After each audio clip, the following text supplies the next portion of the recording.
New to gardening? I'll show you the top 5 common mistakes that new gardeners make and how to fix it. Stay tuned. Welcome to Grow Cultivates Gardens, where we're turning gardening into a full self-care experience. From seed to harvest, we grow what we eat, make natural self-care products, and even craft home decor items, all from the same seed. And even if you only have a windowsill, a hydroponic unit, a balcony, a small garden, or a community garden plot, there is a place for you here. Gardening isn't just about space, it's about cultivating a thriving, abundant life. Let's grow together.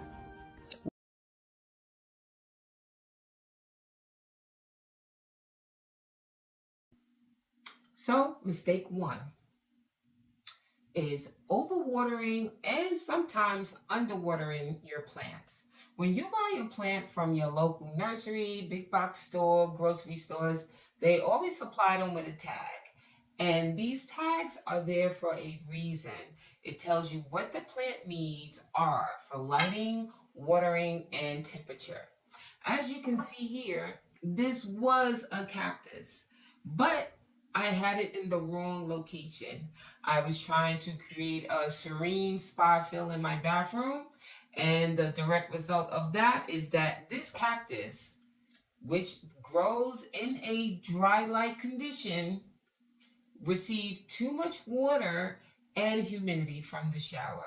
And this is the end result of having a plant in the wrong growing conditions, going against everything the tag told me to do. So, your number one error that you will find that will make a plant end up looking like this is that you either overwatered it or underwatered it.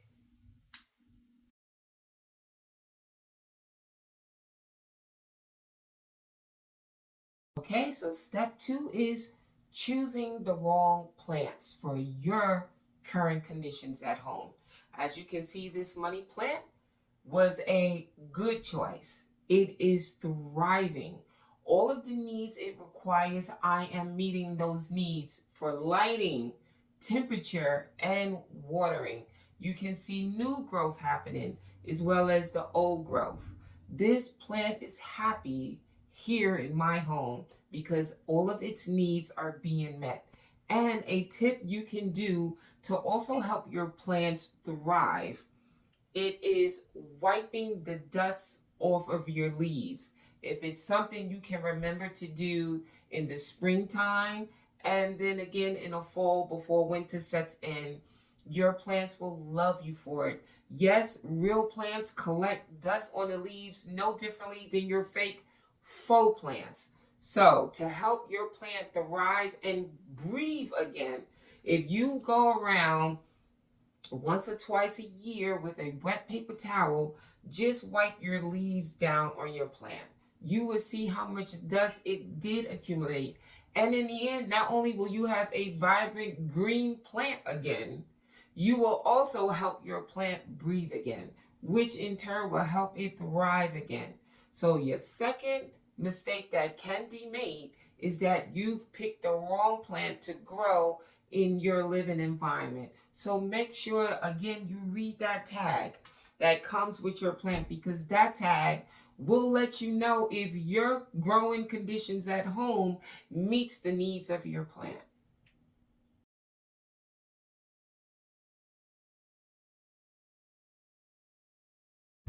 Okay, so mistake number three is not using the proper soil. Soil that you buy, potting soil, is either going to be for indoor gardening or outdoor gardening. And I have right here to show you the difference from the two. So if you were doing indoor gardening, be it vegetables or your plants, fruiting like strawberries, you need to buy a indoor plant. You see how light and airy it is. It has the perlite in it to break it up for air pockets, and it will be faster draining, as you can see here. This is what indoor potting soil looks like. Now, if I was focused on putting in containers outdoors, You want to make sure the package you purchase has outdoor container pots or outdoor raised beds, anything that a specifier will be raised in a container. This is the potted soil. It's more dense, it's heavier, and it's thicker. It will be slower to drain, which is ideal for outdoor plants with the heat, the hot temperatures, and the sun. You want a heavier, dense soil like this that will keep the roots moisturized longer. When you're indoors, you want a light and airy soil because you need quick draining. Just like I mentioned before, with having like a fan for air circulation, a lighter potting mix will allow quicker draining, which indeed will alleviate the mold and mildew from standing water within your soil. So that's why it's important to know the difference between indoor soil and outdoor soil. So sometimes you can do reverse and find your plants struggling. So be mindful. Once you know where you need to add soil, be it indoor or out, make sure you take the time to not only read that it's a potting soil, but also that it's either for indoor or outdoor. There are times people will even buy garden soil and use it to put in pots, either indoor or out. And garden soil is too heavy of a soil for a pot. A pot would not be able to drain the water because it's so dense to go through the small holes of a container pot. So these are all things that bring on either the plant dying or poor performance or stunt growth. So keep that in mind the next time you have to buy soil. Make sure you're buying the proper soil and putting it in the proper place.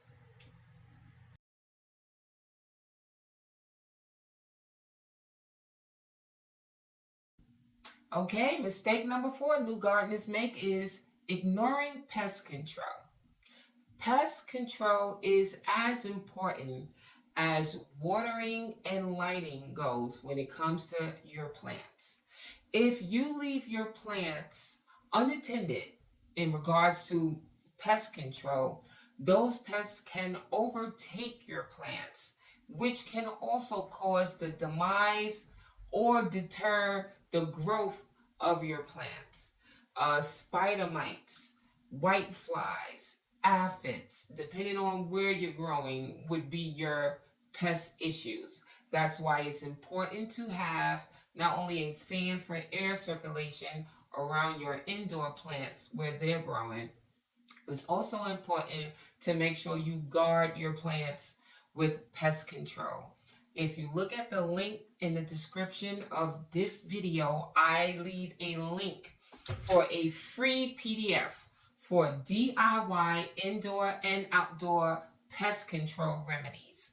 I'm going to show you one simple hack right now that you can use that will help capture the little gnats that may be flying around your indoor plants as well as your vegetable plants. So all you need is a Post-it and a tub of Vaseline. You will take your Post-it. I normally just flap over the sticky part, but you can also keep your sticky part exposed and just attach it to, say, your plant container. I like to just insert it into my plant. I'll show you that in a later in the video.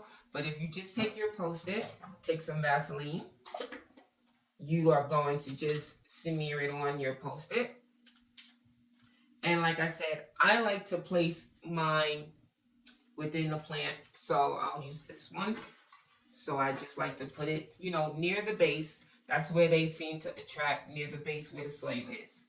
What the Vaseline is going to do is make the gnats adhere to it. So they will stick. So they can't fly around anymore. And the yellow is just to attract the insect to the Post-it. And voila, you have a free, chemical-free DIY pest trap for gnats. That's simple. So again, look at the link in the description. please download my free pest control DIY so there's no chemicals involved and you can use it to maintain your plants indoors and out. And again, to help combat pest control, put you a small fan. This fan actually is a desk USB cord fan, so I just plugged it up with a USB box. But that will help keep the air movement, so it help with stagnation and also to keep from pests from trying to be active in your plants as you grow. So definitely invest in some type of fan. I don't care what fan you get. Just get a fan to help move the air circulation around your growing space.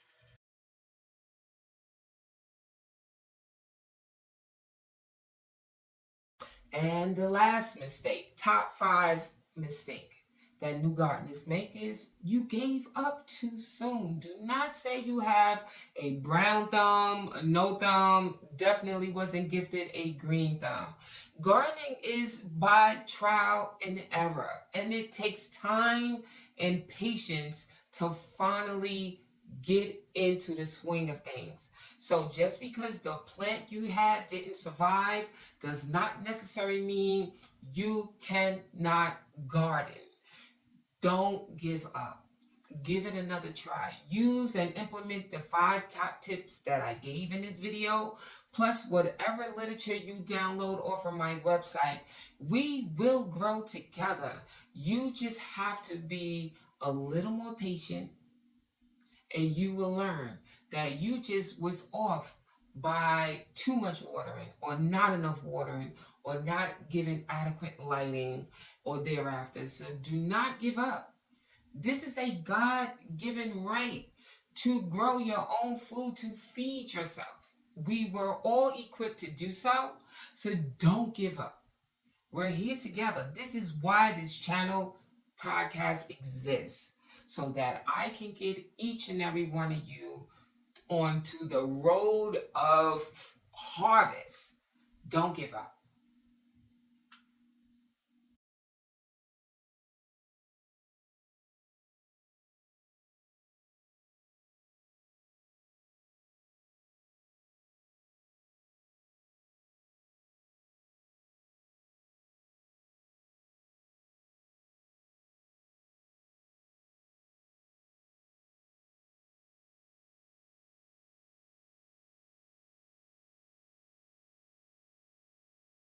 Okay, so I bought the hellebores inside from outdoors.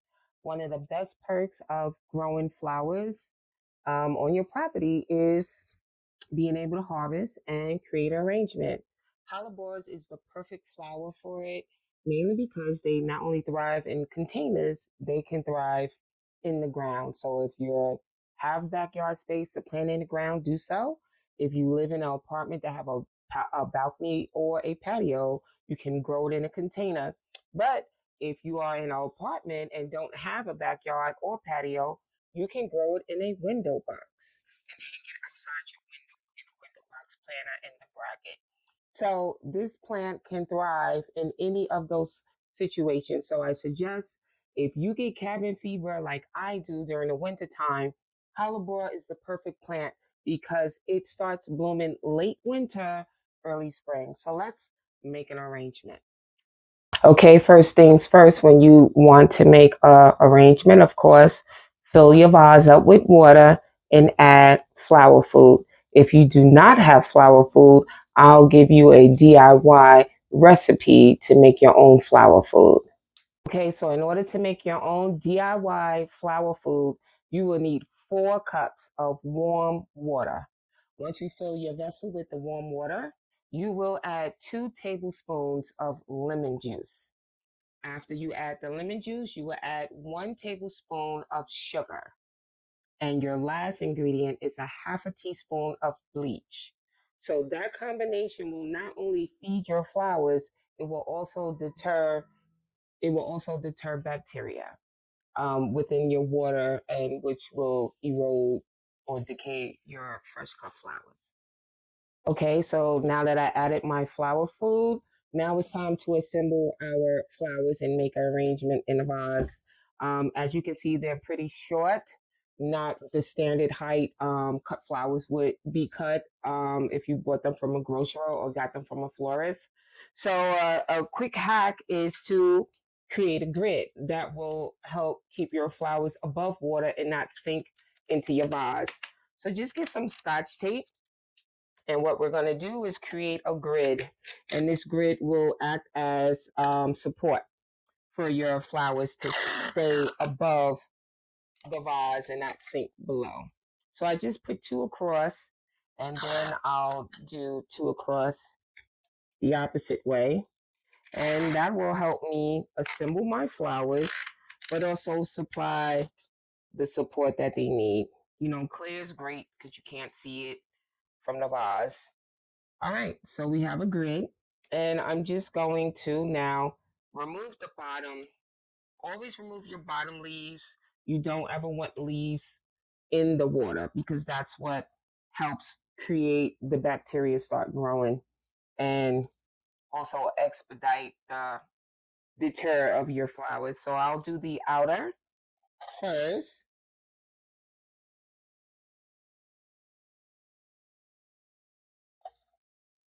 And I'll turn as I go so you can see what I'm doing.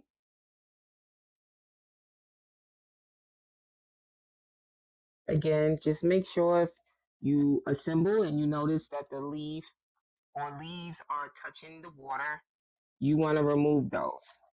That'll keep your water free and clear from creating a bacteria environment. So I'm just going to remove all of those.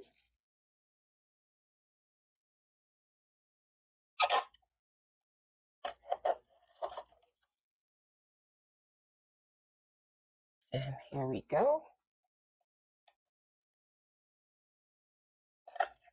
And I'll use the remainder for the center.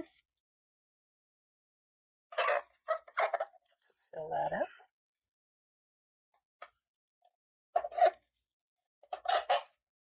And there you have it.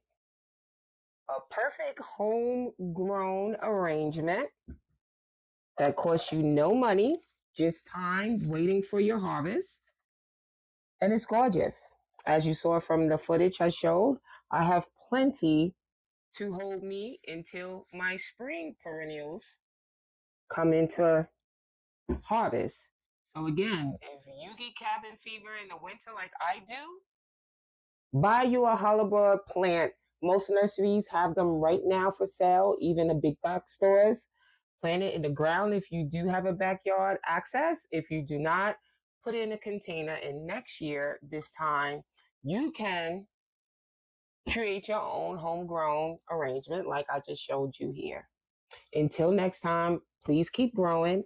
Once again, I thank you for watching this video. If you need any gardening tips on container planting, growing indoors, hydroponics, or even outdoors, we're going to do smart a square foot garden as well. Please log on to my link in the description. We are offering a free 8-week gardening course. Please sign up. We will be covering all of those things: flowers, food, and fruits, as well as floral arrangements and making crafts from what you've grown from a seed. So go to the link in the description, sign up for our 8-week free gardening course. We also have vertical gardening, free literature. The link is in the description. And please, this video covered pest management. We do have a free DIY pest management for indoor and outdoor gardening for your plants, your fruits, your vegetables. Go to the link in the description and download these PDF guides. Again, thank you for watching Glow Cultivates Gardens, and I'll see you on the next video. Until then, let's keep growing together. Thank you.